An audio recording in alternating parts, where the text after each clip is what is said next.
Episode 4 ஸ்டார்டிங்ல சந்திரோட அப்பா ரொம்ப குடிகாரனா இருக்காரு. அவங்க அம்மாவோட ஃப்ரெண்ட் இந்த பையனுக்கு பைக் வாங்கி கொடுக்குறாரு. அந்த ஆள் யாரு, எனக்கு எதுக்காக அவன் பைக் வாங்கி தரணும், எங்க அப்பா தானே எனக்கு வாங்கி தரணும் சொல்லி இவன் அவங்க அம்மா போட்டு பயங்கரமா திட்டுறான். சந்திரு அக்கா எப்பவுமே எக்ஸசைஸ் பண்ணுவாங்க, அவங்களுக்கு எப்பவுமே மாடலா ட்ரெஸ் பண்ணணும் தான் ஆசை. ஆனா அவங்க அம்மா எப்ப பார்த்தாலும் திட்டிக்கிட்டே இருப்பாங்க. சந்திரு மயக்கம் போட்டு கீழே விழும்போது அவன் பாக்கெட்ல இருந்து ஜாயிண்ட் வந்திருக்கும், அது ஒரு பையனை மறைச்சு கீழே போட்டுறான். இந்த பையனுக்கு ரொம்ப உடம்பு முடியாம இருக்கிறதுனால அவங்க அக்காவும் ஸ்கூலுக்கு வர வச்சு இந்த பையனை கூட்டு போயிடறாங்க. பிகேவும் ஜாயிண்ட் மறைச்சதை பார்த்து நீ தான் என்னோட பேக்ல ஜாயின் போட்டேன்னு சொல்லி கேட்கறான். டே நாலா அது மாதிரி பையன்லாம் கிடையாதுன்னு சொல்லிட்டு இவன் அங்கிட்டு போயிடறான். கேண்டீன்ல 4 பொண்ணுங்க உட்காந்து பேசிட்டு இருக்கும்போது ஒரு பொண்ணுக்கு பீரியட்ஸ் ஆயிடுது. அவங்க கிட்ட பேடம் இல்ல, அதனால என்ன பண்ணுன்னு தெரியாம அந்த பொண்ணுங்க எல்லாமே நின்று இருக்காங்க. அந்த நேரத்துல ஒரு மேம் வந்து கிளாஸ்க்கு தான் டைம் ஆச்சுல, எல்லாரும் போங்க சொல்லி பயங்கரமா திட்டாங்க. இந்த பொண்ணு பீரியட்ஸ் ஆன விஷயத்த சொன்னா உன்னால பேட் கூட எடுத்துன்னு வர முடியாதா, போன்லாம் கரெக்டா எடுத்துன்னு வரீங்களா சொல்லி ரொம்ப ஒரு மாதிரியா பேசுறாங்க. உங்களால ஹெல்ப் பண்ண முடிஞ்சா மட்டும் ஹெல்ப் பண்ணுங்க, தேவையில்லாத பேசலாம் பேசாதீங்கன்னு இந்த பொண்ணு அங்க கிளம்பிடுறாங்க. சந்திரு அக்காவை பொண்ணு பாக்கிறதுக்காக மாப்பிள்ளை வீட்டு ஆளுங்களும் வந்திருப்பாங்க. அந்த நேரம் பார்த்து இவரும் குடிச்சிருப்பாரு. இவரை பேசவே விடாம இந்த பையனை சைலண்ட் ஆக்கிடுறான். மாப்பிள்ளை வீட்டு ஆளுங்களுக்கு இந்த பொண்ணு பிடிச்சி போனதுனால மேரேஜ் ஃபிக்ஸ் பண்ணிடுறாங்க.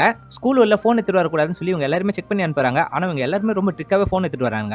சந்திரு சரியான போதுக்கே அவங்க ஃப்ரெண்ட்ஸ் கிட்ட எல்லாம் ஜாயின் கேட்கறான். அவங்க யாருமே எடுத்துட்டு வரலாம் சொல்லிடுறாங்க. இவனால ஜாயின் அடிக்காம இருக்கவே முடியல, செம்மையா டென்ஷன் ஆகுறான். பிகே பேக் உள்ள ஒரு தடவை ஜாயின் போட்டு இருப்பான். அவன் பேக்கையும் போயிட்டு செக் பண்றான். டே நீ தான் என்னோட பேக்ல ஜாயின் போட்டியா, உன்னால என் வீட்ல எவ்வளவு பிரச்சனை தெரியுமா, எங்க வீட்ல வந்து நீ தான் போட்டன்னு சொல்றான்ட்டு இவனு கூப்பிடுறான். ஆனா இவன் எதையுமே கண்டுக்காம பேக் உள்ள போட்ட ஜாயின் எங்கடான்னு சொல்லி இவங்க சண்டை போட ஆரம்பிக்கிறான். இவனுக்கு 2 பேருமே பயங்கரமா அடிச்சிரானுங்க. அங்க வந்த டீச்சர் தான் இவனுக்கு 2 பேருமே தத்து விடுறாங்க.